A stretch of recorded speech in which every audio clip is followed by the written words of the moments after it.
You will hear a number of different recordings and you'll have to answer questions on what you hear. There will be time for you to read the instructions and questions, and you'll have a chance to check your work. All the recordings will be played once only. The test is in 4 sections. At the end of the test, you will be given 10 minutes to transfer your answers to an answer sheet. Now turn to Section 1. Section 1. You will hear a telephone conversation between a travel consultant and a customer. First, you have some time to look at questions 1 to 4.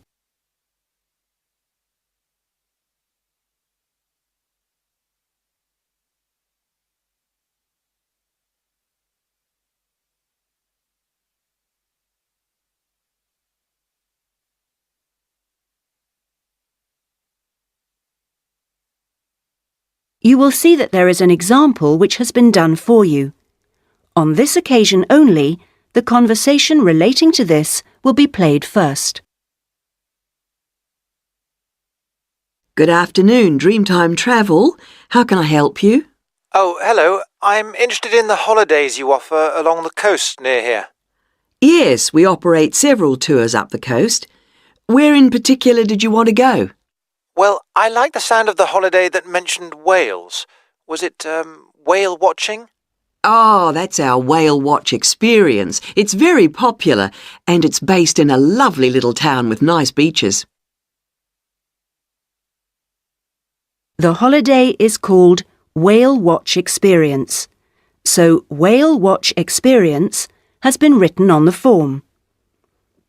Now we shall begin. You should answer the questions as you listen because you will not hear the recording a second time. Listen carefully and answer questions 1 to 4. Good afternoon, Dreamtime Travel.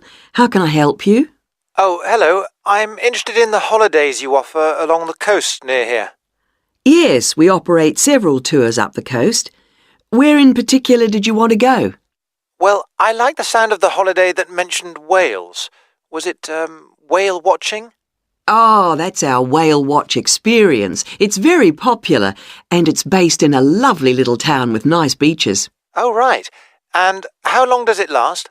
It's 2 days. That includes 4 hours travel time each way from here. Good. I don't want to be away any longer than that. So, is that by coach? Actually, it's by minibus. We like to keep those tours small and personal, so we don't take a whole coachload of people. In fact, we only take up to 15 people on this tour, although we do run it with just 12 or 13. Oh, right. So, do you run these tours often? Well, it depends on the time of year. Of course, in peak times, like the summer holidays, we do them every weekend. But at the moment, it's usually once a month at most. And when is the next one going? Let me see. There's one in 3 weeks' time, which is April the 18th, and then we don't have another one until June the 2nd. All right. And is April a good time to go? Pretty good, though the really good time is later in the year. I have to say, though, that the whale sighting is only one of the many things offered. Really? Yes, the hotel itself where you stay has great facilities. It's called the Palisades. The Paris what? No, it's actually the Palisades. Pallissades.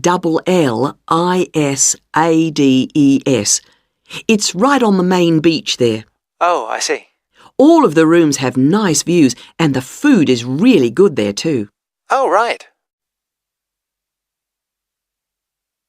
Before you hear the rest of the conversation, you have some time to look at questions 5 to 10.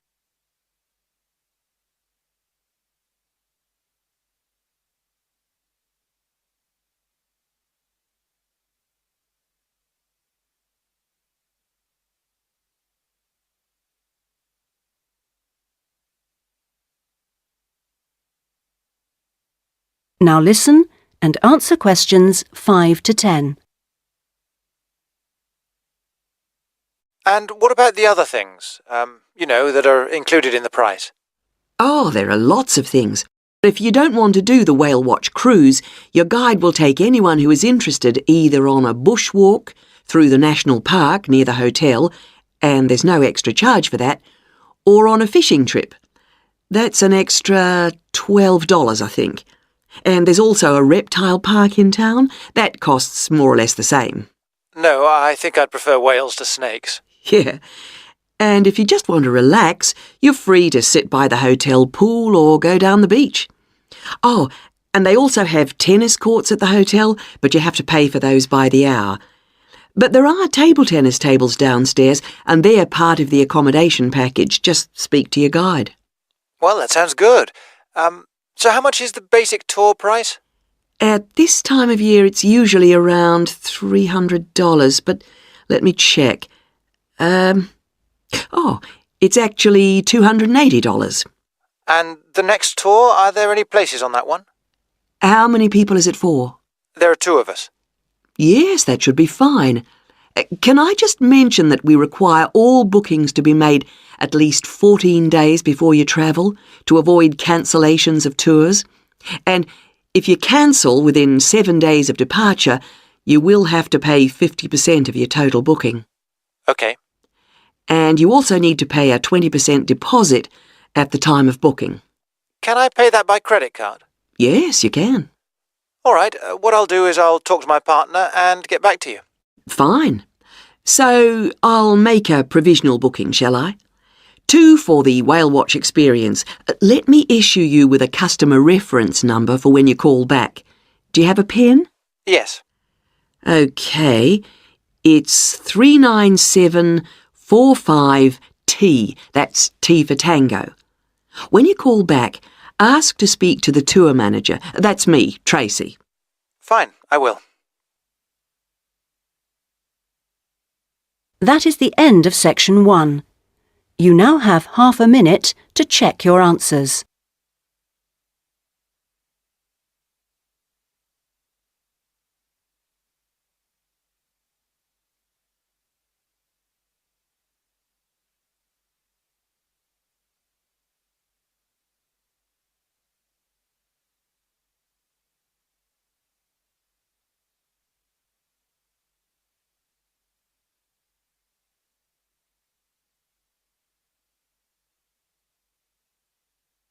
Now turn to section 2.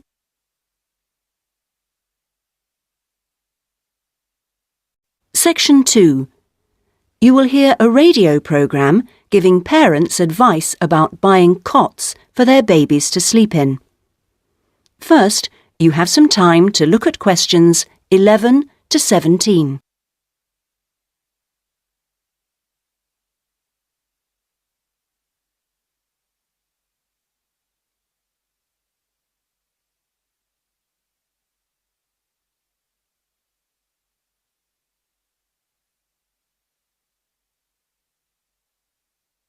Now listen carefully and answer questions 11 to 17.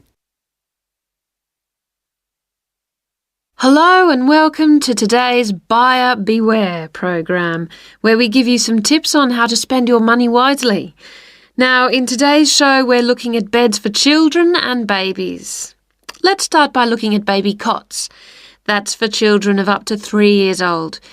We tested 3 different cots, all in the budget price range, and as usual, we will feature the good points, the problems, and our verdict. The first cot we looked at was by BabySafe, and it had several good points to recommend it. Our testers liked the fact that it had 4 wheels, so it was easy to move around. The only slight problems with this cot were that it had no brakes, but they didn't think that mattered too much. At first, they were a bit concerned about the side bar because they felt babies could trap their fingers in it. But our testers felt that this was unlikely to happen, so they've given this one a verdict of satisfactory.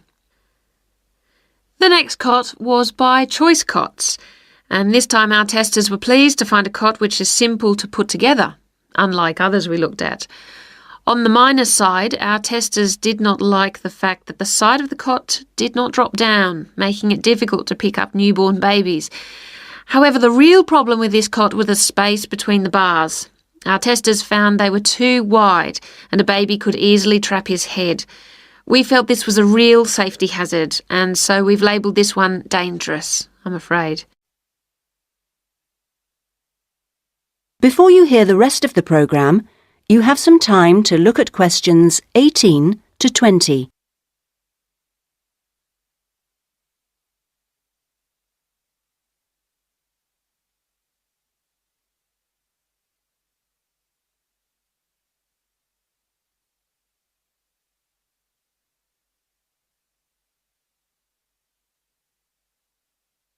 Now listen and answer questions 18 to 20. And finally, better news for the Mother's Choice cot. This cot was slightly different in that although the sidebar did not drop down, the base could be raised or lowered into two different positions, making it safe as well as convenient. The negatives for this one were quite minor. The only niggle everyone had was the fact that it has no wheels, and the only other problem anyone could find was that there were pictures, which were simply stuck on and so could easily become detached. The makers have now promised to discontinue this practice. As this cot will then be safe in every way, we have made the Mother's Choice cot our best buy. Congratulations, Mother's Choice. So what features should you look for in a baby's cot?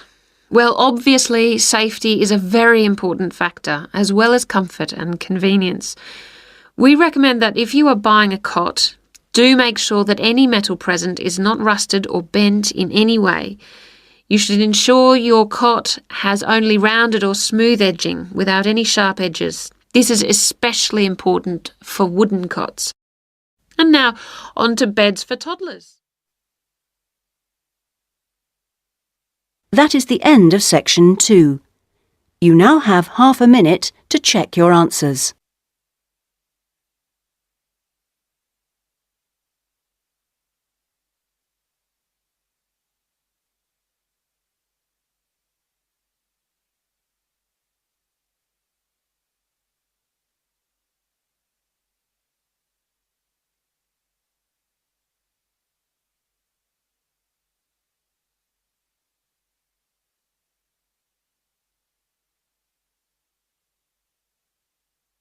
Now turn to section 3.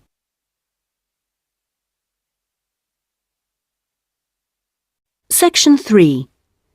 You will hear a conversation between a student, Andrew, and a student advisor, Monica, about a diploma course. First, you have some time to look at questions 21 to 25.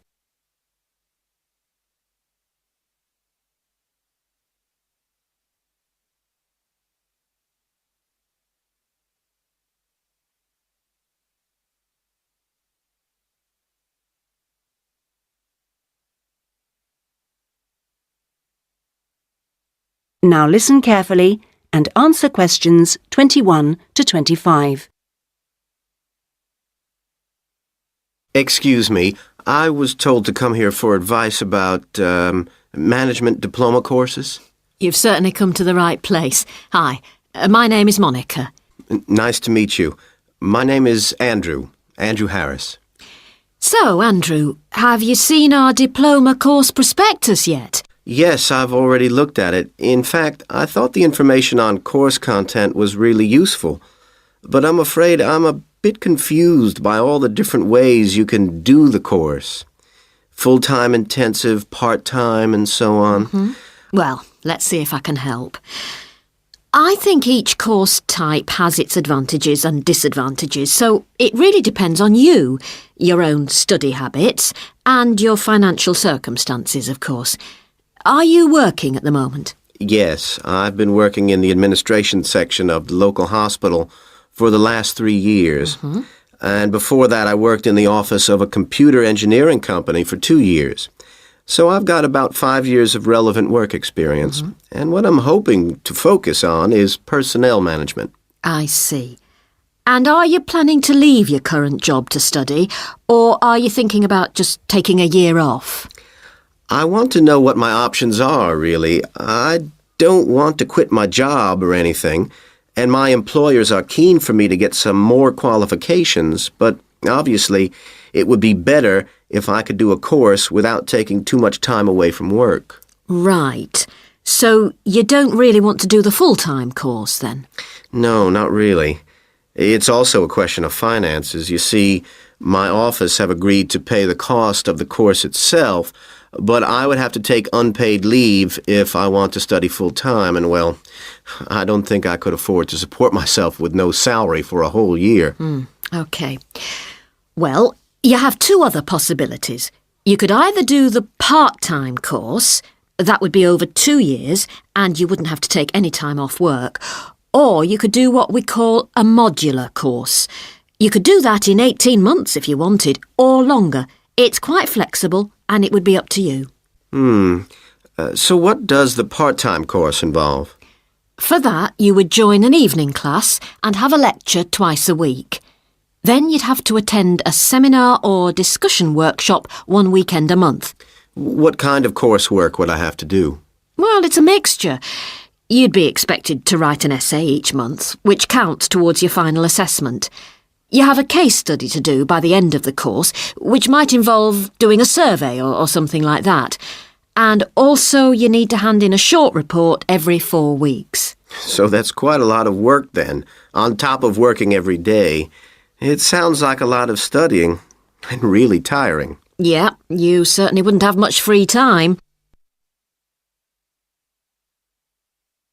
Before you hear the rest of the conversation, you have some time to look at questions 26 to 30.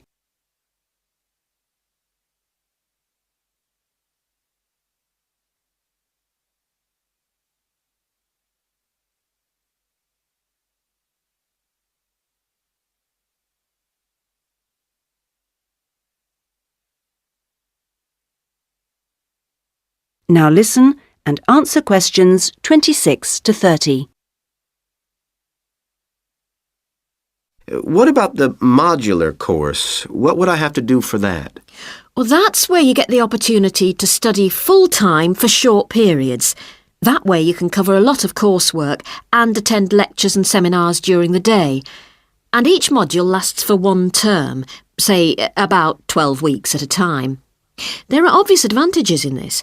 The main one being that you can study in a much more intensive way, which suits some people much better.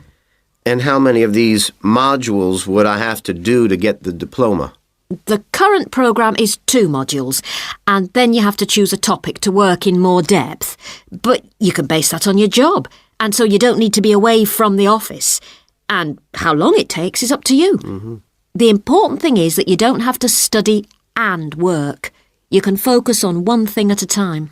Yes, I can see that. It certainly sounds attractive. It would be more expensive, though. I mean, I'd have to support myself without pay for each module. That's true, so that might be a problem for you.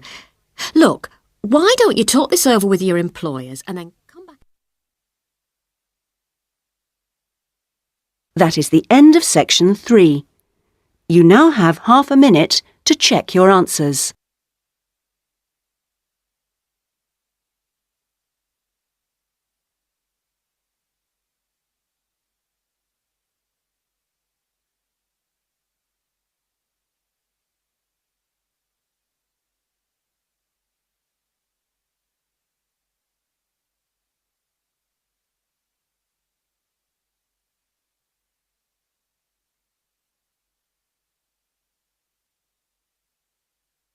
Now turn to section 4.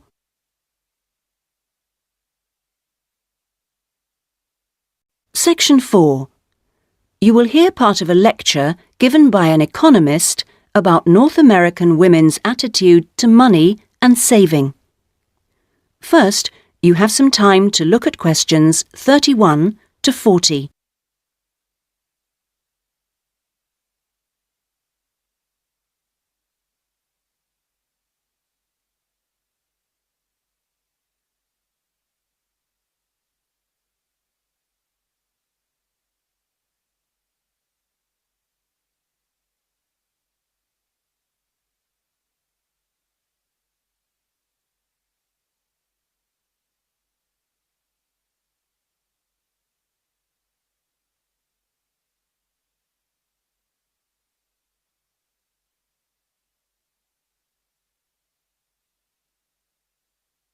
Now listen carefully and answer questions 31 to 40. Okay, so we've been looking at the attitudes of various social and cultural groups towards the management of their personal finances, how important they feel it is to save money, and what they save their money for. One aspect that we haven't yet considered is gender. So if we consider gender issues, we're basically asking whether men and women have different attitudes towards saving money, and whether they save money for different things. Back in 1928, the British writer George Bernard Shaw wrote in his Intelligent Women's Guide to Socialism and Capitalism that a man is supposed to understand politics, economics, and finance, and is therefore unwilling to accept essential instruction. He also said, a woman, having fewer pretensions, is far more willing to learn. Now, though these days people might question a lot of the assumptions contained in those statements, recent research does suggest that there are some quite fundamental differences between men and women in their attitudes to economic matters. Let's look at what men and women actually save for. Research studies of women in North America have found that women are far more likely to save for their children's education, and they are also more likely to save up in order to buy a house one day. The same studies have found that men, on the other hand, tend to save for a car, which, by the way, takes a surprisingly large amount of the household budget in North America. But the other main priority for men when saving money is their retirement. When they're earning, they're far more likely to put money aside for their old age than women are. Now, this is rather disturbing because, in fact, the need for women to save for their old age is far greater than for men. Let's consider this for a moment. To start with, it is a fact that throughout the world, women are likely to live many years longer than men, so they need money to support them during this time.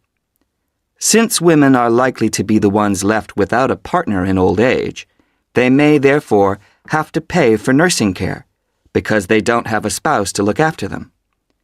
Furthermore, the high divorce rates in North America are creating a poverty cycle for women. It is the divorced women who will most often have to look after the children, and thus they need more money to look after not just themselves, but others.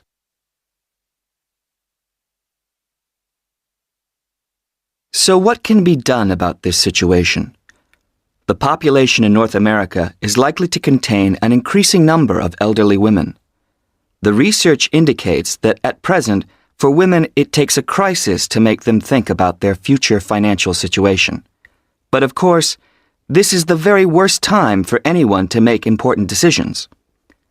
Women today need to look ahead, think ahead, not wait until they're under pressure. Even women in their early 20s need to think about pensions, for example, and with increasing numbers of women in professional positions, there are signs that this is beginning to happen. Then research also suggests that women avoid dealing effectively with their economic situation because of a lack of confidence. The best way for them to overcome this is by getting themselves properly informed so they are less dependent on other people's advice. A number of initiatives have been set up to help them do this. This college, for example, is one of the educational institutions which offers night classes in money management, and increasing numbers of women are enrolling on such courses. Here, they can be given advice on different ways of saving. Many women are unwilling to invest in stocks and shares, for instance, but these can be extremely profitable. It is usually advised that at least 70% of a person's savings should be in low-risk investments. But for the rest, financial advisors often advise taking some well-informed risks. Initiatives such as this can give women the economic skills and knowledge they need for a comfortable, independent retirement. The increasing proportion of elderly women in the population is likely to have other economic consequences. That is the end of section 4. You now have half a minute to check your answers.